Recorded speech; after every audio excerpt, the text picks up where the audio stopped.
I made 685 HP in 2 minutes trading. In and out trading duration of 2 minutes, 685. Ito siya. Ito yung trade. Isang trade lang to eh. I-review yung trade na to. So, ito yung in and out na trade. Dito ako nag-in. Short, then dito ako nag-exit. After netong move na to, nag-pump ko siya pataas. Sobrang taas ng pump nito. Sobrang taas. Ayan. Kung nasakyan ko ito pataas, mas maganda eh. Pero hindi. Sakyan ko lang siya ng pababa. Very quick. So, paano ko ba tinake yung trade na to? So, first of all, ito siya. Nakakita ko dito na high, lower high, then ito yung low. So, if basic technical analysis, pag nabasag tong low, papasukan mo na ng short. Pero ako kasi, tama rin naman yun. Doon din naman ako nag-start sa basic technical analysis. Pero, sa tagal na ng experience ko, na-create na ako ng sistema na medyo iba sa basic. Pero yung foundation niya is yung basic pa rin. So, ako, view ko tong trade na to as ganito. High, lower high, lower high, then low, lower low. And then, itong unang short ko na to, dahil yan, na-break niya yung lower low na to.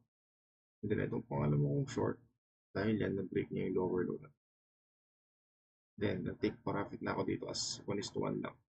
Kaya siya nag-resolve sa 685 page ng 2 minutes. Pero, if iisipin mo kasi, parang mali na lower low to, plus lower low to. Kasi ang mangyayari dyan, kung kino-consider ko to as lower low, mas mataas to eh. Dapat magiging high na ulit to. Tapos mabibreak na yung structure pababa. Therefore, ang magiging bias ko na dapat is pataas. Pero, like I said, yun din yung foundation ko, yung basic technical analysis na ganito. Pero, sa tagal ko ang tinitreat ng Solana, pati sa dami kong experience sa technical analysis, ganito na yung pag-view ko sa kanya. And it works naman. So, mahirap siyang i-explain pag sa baguhan ka. Mas okay talaga na basic ka lang na ganito. Pero if ganito kasi, like if baguhan pa lang ako, wala akong experience, ang mangyayari dito, ang short ko dito, kasi ito yung nag-close. Nag-close to eh. Pag-close nito, dito ako mag-short, dito ako magka-cut. Tapos, ang 1:1 ko medyo malayo pa. Hindi ako may hit. Siguro may hit ako dito. Pero mabilis kasi na gano'n yun, mabilis na movement. So, possible na hindi ako ma-hit. Then, maka-cut lang ako. Good thing, marami na akong experience. Kaya, this is the way I view it. Short, early short, then take profit na rito.